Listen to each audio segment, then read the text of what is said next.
नेपाल के रसुआ जिले से फ्लैश फ्लड की बेहद खौफनाक तस्वीर आई है। तेज बहाव के बीच घर, दुकानें और गाड़ियां बहती भी नजर आ रही है।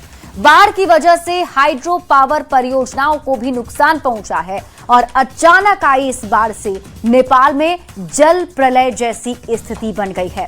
सबसे पहले आप ये रिपोर्ट देखिए, फिर खबर तो समझिए।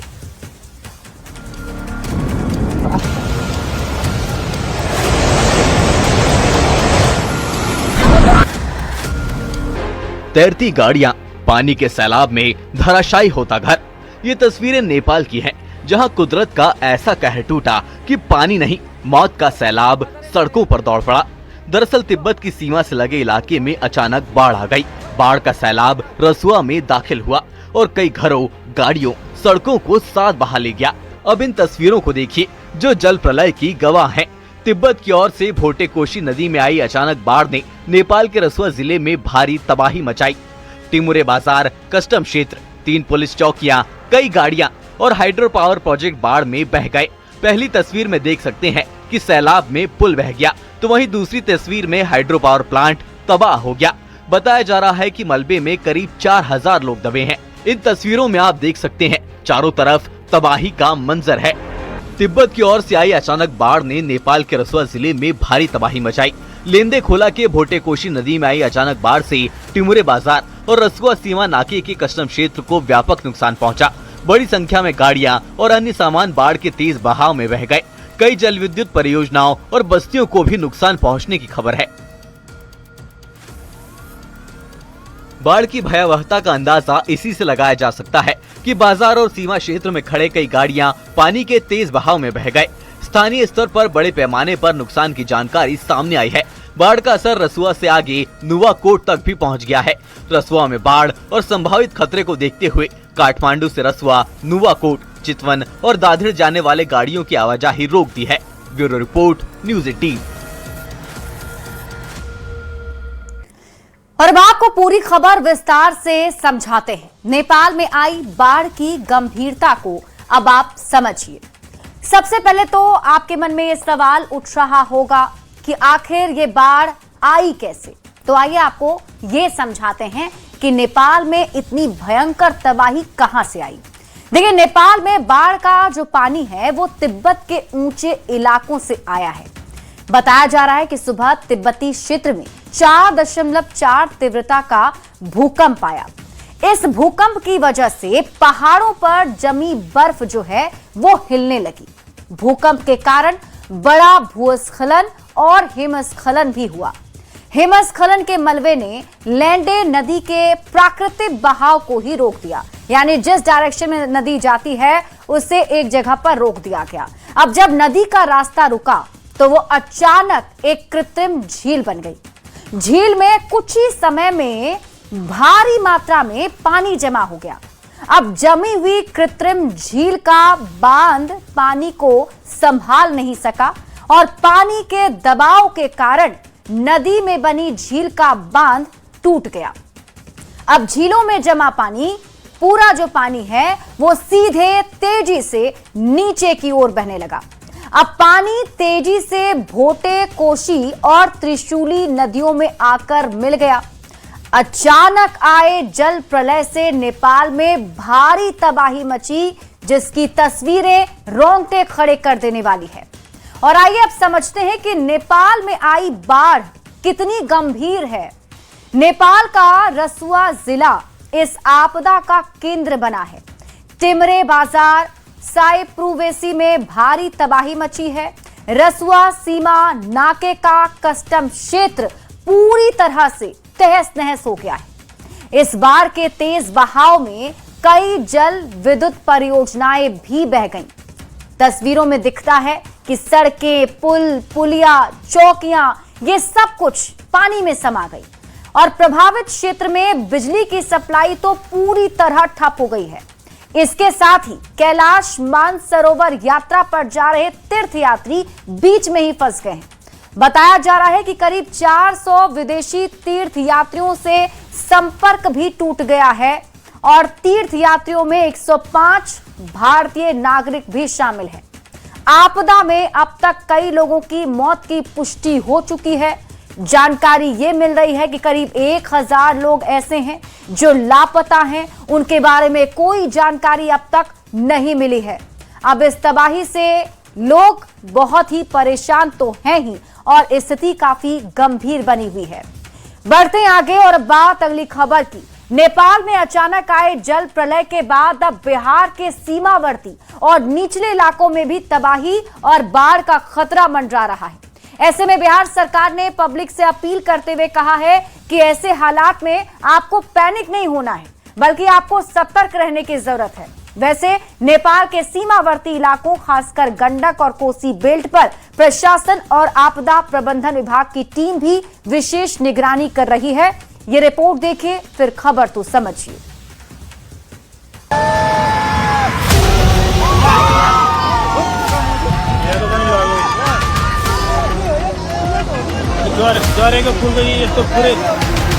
नेपाल की नदियों में उफान से गंडक और कोसी रिवर में बाढ़ के रौद्र रूप का खतरा मंडराने लगा है। नेपाल में आई इस बाढ़ का असर नदी के बहाव और जलस्तर के आधार पर बिहार के सीमांचल और चंपारण बेल्ट पर भी पड़ने की संभावना है।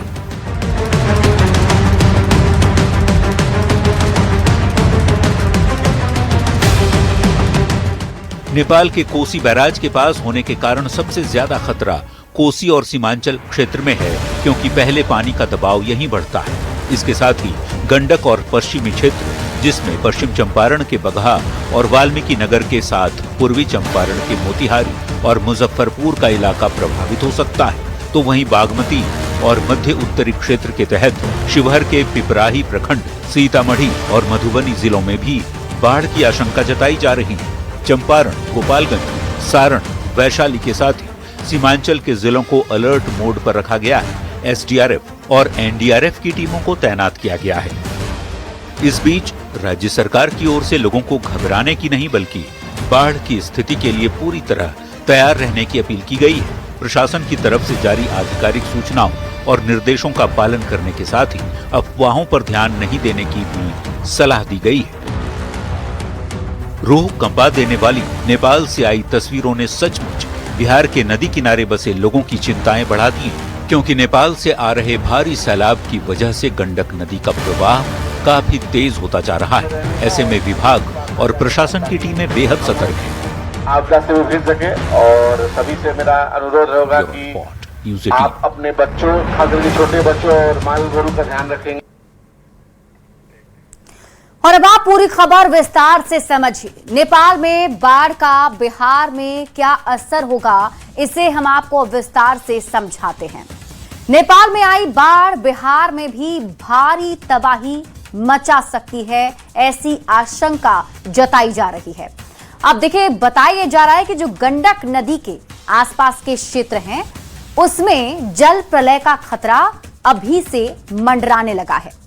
वाल्मीकि नगर गंडक बैराज के सभी 36 गेट खोल दिए गए हैं और संभावित बाढ़ के खतरे को देखते हुए गंडक और कोसी बेसिन के जिलों में हाई अलर्ट जारी किया गया है। अब आप ये भी समझिए कि किन किन जिलों में हाई अलर्ट जारी किया गया है, यानी कौन से ऐसे जिले हैं जहां सबसे ज्यादा खतरा है।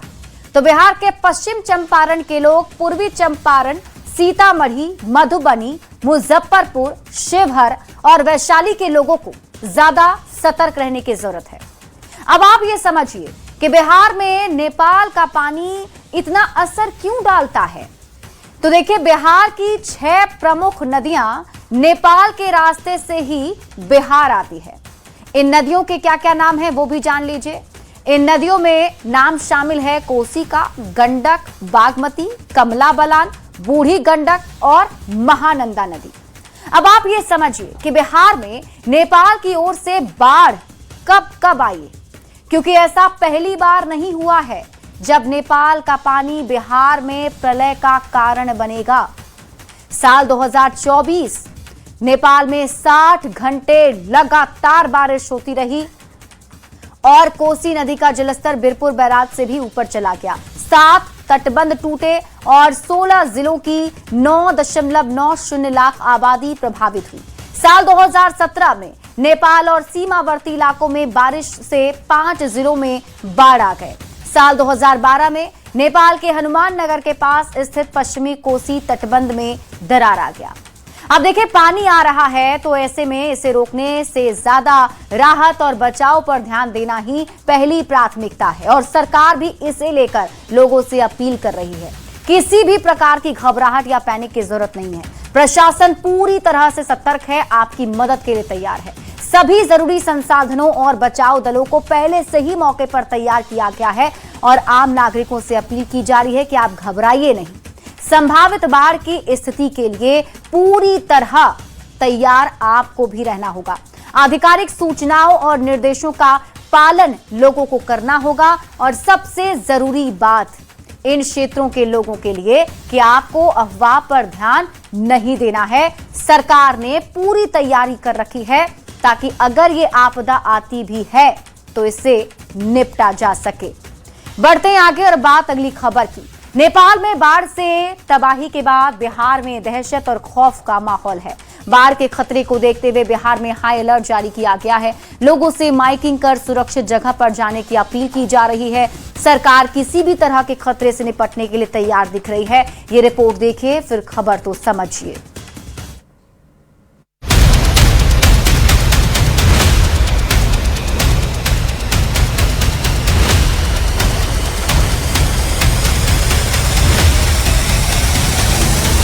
नेपाल में बाढ़ से भीषण तबाही आई है। हर तरफ बर्बादी के मंजर हैं। नेपाल के रसुआ जिले से फ्लैश फ्लड की खौफनाक तस्वीरों ने सबको डरा दिया है। तस्वीरों में तेज बहाव के बीच घर, दुकानें, गाड़ियां बहती नजर आ रही हैं। नेपाल में अचानक आई भीषण बाढ़ के बाद बिहार में हाई अलर्ट जारी किया गया है। हर तरफ माइकिंग की जा रही है, लोगों को सतर्क किया जा रहा है। नेपाल चीन सीमा के पास त्रिशूली नदी में अचानक बढ़े जल स्तर के बाद गंडक नदी में बाढ़ की आशंका है। ऐसे में बिहार में हाई अलर्ट जारी कर दिया गया है। सीएम सम्राट ने हाई लेवल बैठक कर सभी अधिकारियों को अलर्ट रहने के निर्देश दिए हैं। नेपाल में आई भीषण आपदा के बाद गोपालगंज में गंडक नदी के जलस्तर में तेजी से बढ़ोतरी होने की संभावना जताई गई है। अगले 24 घंटे के अंदर गंडक नदी के जलस्तर में बढ़ोतरी होगी और ऐसे में जिला प्रशासन के तमाम अधिकारी इस वक्त अलर्ट मोड में है। जल संसाधन विभाग के अधिकारियों को भी तटबंधों पर तैनात किया गया है। अधिकारी इस वक्त तटबंधों पर आकर माइकिंग कर रहे हैं और निचले इलाके में बसे लोगों को सतर्क और सावधानी रहने के लिए अपील कर रहे हैं। बिहार में बाढ़ के खतरे को देखते हुए स्पेशल एडवाइजरी भी जारी की गई है। भारत नेपाल सीमा के निकट गंडक नदी के किनारे प्रशासन को सतर्क रहने की सलाह दी गई है। तटीय क्षेत्रों में आवश्यक एहतियाती सुरक्षा उपाय करने को कहा गया है। गंडक बरार के सभी गेटों से पानी के सुरक्षित और सुचारू निकास पर जोर दिया गया है। नेपाल में भीषण तबाही के बाद बाढ़ बिहार में बर्बादी की कहानी न लेकर आए, इसके लिए तमाम जरूरी उपाय किए जा रहे हैं। बाढ़ से निपटने के लिए सरकार पूरी तरह तैयार है। न्यूज 18 के लिए बेतिया से मुन्ना राज, गोपालगंज से गोविंद कुमार, मुजफ्फरपुर से प्रियांक सौरभ और सीतामढ़ी से राकेश कुमार की रिपोर्ट।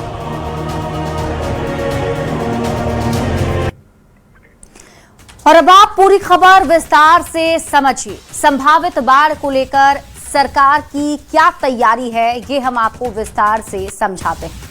देखिए, नेपाल में जब भी बारिश होती है, बारिश हो, तबाही हो, उसका सीधा असर बिहार पर पड़ता है और खास तौर पर उन जिलों पर पड़ता है जिसकी सीमा नेपाल से सटी हुई है, जो बॉर्डर शेयर किया जाता है। तो नेपाल की बाढ़ को देखते हुए बिहार सरकार पहले से ही पूरी तरह सतर्क है, क्योंकि सरकार को पता है कि तबाही मच सकती है, इसलिए उसे कैसे रोका जाए इसकी तैयारी की गई है। इसके लिए क्या किया गया, तो लोक सेवक आवास पर सीएम सम्राट चौधरी ने आज खुद ही हाई लेवल बैठक की। इस हाई लेवल बैठक के जरिए सीएम ने खुद वहां के हालात की जानकारी ली कि ताजा स्थिति अभी क्या है और अगर वहां से पानी आता है, ये सैलाब आता है, तो क्या स्थिति बन सकती है। सीएम ने बिहार की पूरी मशीनरी को अभी से ही अलर्ट रहने के निर्देश दिए हैं, क्योंकि आज की रात भारी हो सकती है। इसके साथ ही जो तटबंध लगाए गए हैं, सभी तटबंधों की लगातार निगरानी करने को भी मुख्यमंत्री सम्राट चौधरी ने कह दिया है कि तटबंधों पर पूरी नजर रखी जाए। अब तटबंधों की मजबूती और सुरक्षा सुनिश्चित करने के निर्देश भी सीएम सम्राट ने अधिकारियों को दिए हैं। इसके साथ ही नाइट पेट्रोलिंग कराने का निर्देश भी दिया गया है। आज पूरी रात इन जगहों पर नाइट पेट्रोलिंग होती रहेगी ताकि स्थिति पर करीब से नजर बनाकर रखा जाए।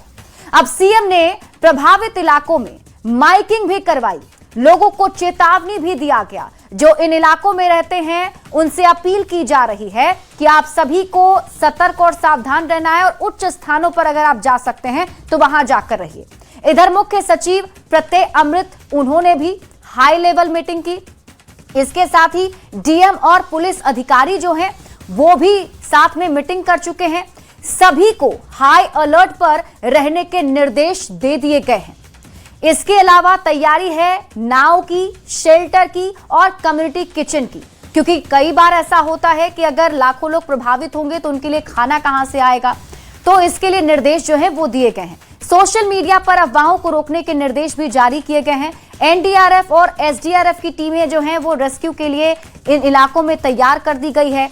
एक एनडीआरएफ टीम सीधे गोपालगंज भेजी गई, दूसरा जो एनडीआरएफ टीम है वो मुजफ्फरपुर में स्टैंड बाय पर रहेगी, एक टीम बेतिया में तैनात की जा चुकी है और इसके साथ ही सशस्त्र सीमा बल की क्विक रिएक्शन टीमें भी तैयार रहेंगी।